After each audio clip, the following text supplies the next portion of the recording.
Ma'am, किस तरीके से देख रही हैं, एक इतना बड़ा मामला है नेशनल हेराल्ड, अगर इस पूरे मामले में ईडी ने आज फिर एक बार राहुल को बुलाया था, राहुल गांधी को पूछताछ के लिए बुलाया था, तो बार बार पे ईडी की कार्रवाई को लेकर सवाल क्यों उठाए जाते हैं कांग्रेस की तरफ से? देखिए क्योंकि इन्हें ऐसा लगता था ये जो एजेंसीज हैं ये इनके पर्सनल यूज़ के लिए हैं। कठपुतली की तरह इस एजेंसी को कभी भी किसी पे भी खुला छोड़ सकते हैं।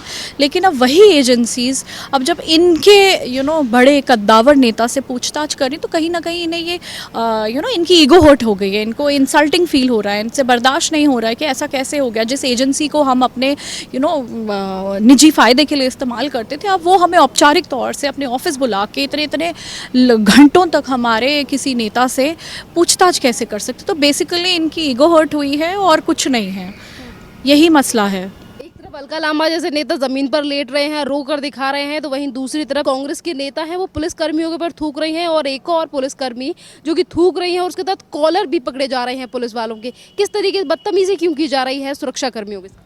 देखिए, ये तो आप एक आम पुलिस वाला जो पुलिसकर्मी है जो अपनी ड्यूटी कर रहा है, ये तो कांग्रेस के संस्कारों में है। ये तो आपने कहा कि उनसे बदसलूकी की है। अगर आप थोड़ा सा रिवाइंड करके देखें तो कांग्रेस के ही नेता थे ना जिन्होंने हमारे CDS general late general Bipin Rawat को गली का गुंडा कहा था। उस इंसान को गली का गुंडा कहा था जिसने पूरी ज़िंदगी अपनी देश की सेवा करने के लिए, देश की सुरक्षा करने के लिए बिता दी। जब इन्होंने उस कद्दावर जनरल को नहीं छोड़ा तो इनके लिए किसी भी आम पुलिसकर्मी की इंसल्ट करना, उनका मजाक उड़ाना, तो ये बहुत ही इनके इनके लिए बहुत नॉर्मल बात है। और मोर देन एनीथिंग एल्स ये तो कांग्रेस के संस्कार हैं। उन्होंने मतलब कांग्रेस सब जानते हैं, AO Hume who was not an Indian, उन्होंने स्थापित की थी कांग्रेस की फाउंडेशन रखी थी। तो कहीं ना कहीं अपने देश हित में तो इनका कभी भी कोई भी कदम रहा नहीं है। और जो अपने देश को अपना ना माने तो वो देश के जो लिए जो कार्यरत रहते हैं, जो भी पुलिसकर्मी हैं या जो भी बाकी एजेंसीज़ हैं या फोर्सेस हैं या कोई भी है जो देश के लिए अपनी सेवा समर्पित करता है, उनकी इंसल्ट करना इनके लिए कोई बड़ी बात नहीं। It's all in their DNA, संस्कारों की बात है। मैम, एक तरफ पुलिसकर्मियों के साथ बदसलूकी, वहीं दूसरी तरफ कांग्रेस के ही एक और नेता हैं सुबोध कांत सहाय। उन्होंने तो देश के प्रधानमंत्री नरेंद्र मोदी के लिए इतने ज़्यादा अपशब्द कह दिए कि कहा कि हिटलर की मौत मरेगा मोदी। इस तरीके के शब्द क्यों इस्तेमाल किए जा रहे हैं एक ऐसे मामले को लेकर जो इतना ज़्यादा पुराना है? एक केंद्रीय एजेंसी सिर्फ सच जानना चाहती है, सबूत जुटाने में लगी हुई।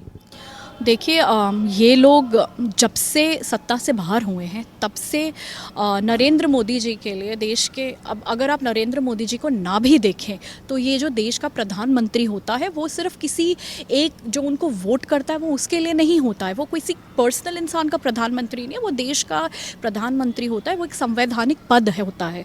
तो ये लोग जब नरेंद्र मोदी जी को उनके लिए अपशब्द इस्तेमाल करते हैं तो ये लोग कहीं ना कहीं भूल जाते हैं कि ये उस डेमोक्रेटिक जो पोजीशन है ना उसका भी अपमान करते हैं। ये उन सब लोगों के मुंह पर थूकते हैं जिन लोगों ने उनको नरेंद्र मोदी जी को वोट दिया या उनको समर्थन किया और उनको अपना देश का प्रधानमंत्री चुना। तो कांग्रेस के लिए जब तक उनके हित का या उनका जो हितैषी है, जब तक वो उस पद पे कार्यरत ना हो, तब तक के लिए सब कुछ एवरीथिंग इज़ फॉल्स। उनके लिए संविधान खतरे में आ जाता है, डेमोक्रेसी खतरे में आ जाती है। बहरहाल नरेंद्र मोदी जी को ये लोग तब से उकसाने की कोशिश कर रहे हैं जब से वो 2014 में प्रधानमंत्री नियुक्त हुए हैं और जनता ने उनको चुना है उस पद के लिए।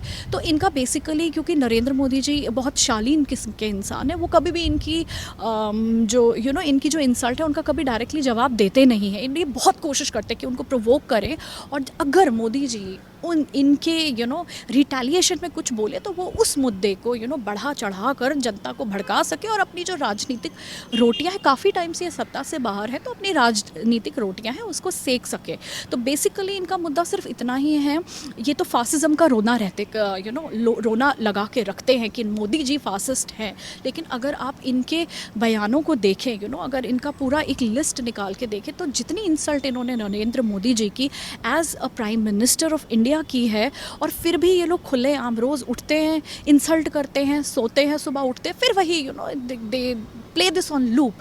फिर भी मोदी जी इनको तो फॉरगेट, इन पे एक्शन लेने की तो बात आप भूल जाइए। को तो जवाब भी नहीं देते।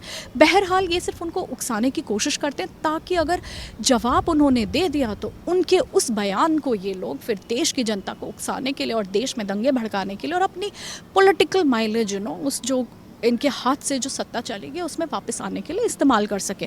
बट ऐसा संभव नहीं हो पाया है, तो इसीलिए कांग्रेस के चाहे छोटा नेता हो या बड़ा नेता हो, कांग्रेस का जो डीएनए है ना वो तो इसी चीज़ पे है। आप संवैधानिक पद का अपमान कीजिए और फिर भी रोना लगाइए कि मोदी जी ही फास्टेस्ट है, मोदी जी की गवर्नमेंट ही फास्टेस्ट है। बट अगर आप इन रेट्रोस्पेक्ट देखें जहाँ जहाँ पे कांग्रेस की सरकार है, और वहाँ अगर आप देखें, एक अभी महाराष्ट्र में देख लीजिए केतकी चितले, जिन्होंने एक फेसबुक पोस्ट शेयर की थी और उस पर तो किसी का नाम भी नहीं लिया था, और कांग्रेस वहाँ पे शिवसेना के साथ कोएलिशन में रूल कर रही है। और केतकी चितले को देखिए, 1 महीने से जेल में बंद पड़ी थी, 1 महीने बाद वो जैसे ही रिलीज़ हुई उन्हें दोबारा से किसी और चार्ज में वैसे ही तुरंत ही वापस जेल लेके चले गए। तो ये लोग खुद को फ्रीडम ऑफ स्पीच के जो ठेकेदार कहते हैं ना, सबसे ज़्यादा जो इंटॉलरेंट है बेसिकली यही लोग हैं। मैम, नेशनल हेराल्ड मामला इतना ज़्यादा पुराना है, ईडी 5 बार राहुल गांधी को पूछताछ के लिए बुला चुकी है। 23 तारीख को सोनिया गांधी से भी इस पूरे मामले में पूछताछ होने वाली है। वहीं कांग्रेस के जो तमाम नेता प्रदर्शन कर रहे हैं और प्रदर्शन को सत्याग्रह का नाम दे रहे हैं, वो ये कह रहे हैं कि राहुल गांधी इनोसेंट है, उन्हें फंसाया जा रहा है इस पूरे मामले। देखिए, राहुल गांधी इनोसेंट है या नहीं है, अगर वो इनोसेंट है तो उन्हें जान से डर किस बात का। देखिए, जो भी इनोसेंट होता है उसे पता है कि उसने क्या क्या किया है, उसके डॉक्यूमेंट्स क्लीन होते, तो फिर तो वैसे भी डरने की कोई बात नहीं है। और अगर आपको डर है तो इसका मतलब कहीं ना कहीं, कहते हैं ना, दाल में कुछ काला है। तो एजेंसीज को अपना काम करने दीजिए।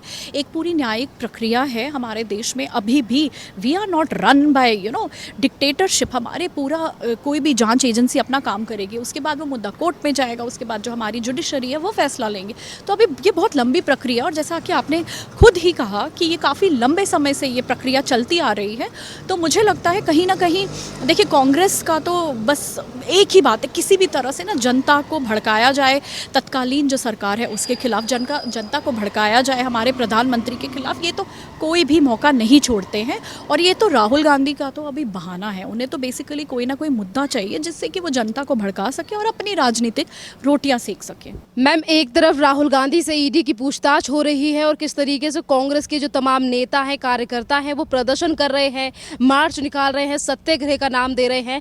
आज कांग्रेस की नेता अलका लांबा जो जमीन पर लेटकर रो रही हैं ईडी की कार्रवाई के खिलाफ और कह रही हैं कि देश की हालात के लिए रो रही हूं मैं। जी, अलका लांबा का अभी आपने ये जो वाक़या बताया, उससे मुझे सडनली एक वाक़या याद आया। जब उन्होंने ऐसी ही नौटंकी पहले भी की थी, उनका वो किस्सा आया था कि उनको सर पे चोट लगी थी। आई कांट रिकलेक्ट कि एक्चुअली उस टाइम हुआ क्या था, बट चोट किसी तरफ लगी थी और दावा किया था कि चोट यहाँ लगी, लेकिन अगले दिन पट्टी किसी और तरफ थी।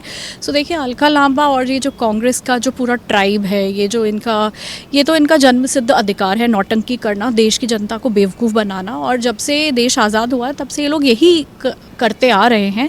लेकिन इन्होंने कभी ये नहीं सोचा था कि देश को अपनी निजी विरासत के तौर पर सत्ता पर राज करते करते इनके इतने बुरे दिन आ जाएंगे कि इन्हें एक ऐसी एजेंसी, जिसको इन्होंने ऑब्वियसली बहुत सारी एजेंसीज़ को इन्होंने अपने प्राइवेट फ़ायदे के लिए इस्तेमाल किया है, वैसे ही उन्हीं में से एक एजेंसी अब इनको बिठाकर भ्रष्टाचार के मामलों में इनके जो नेता हैं उनसे कभी बैठ के औपचारिक तौर से पूछताछ करेगी। तो बस मुद्दा ये नहीं है कि ये देश के लिए, जैसा कि ये लोग बहुत बड़ी बड़ी टर्मिनोलॉजीज़ यूज़ कर रहे हैं कि देश के लिए सत्याग्रह कर रहे हैं। बेसिकली इनकी खुद की जो भ्रष्टाचार की दुकान है वो बंद हो चुकी है।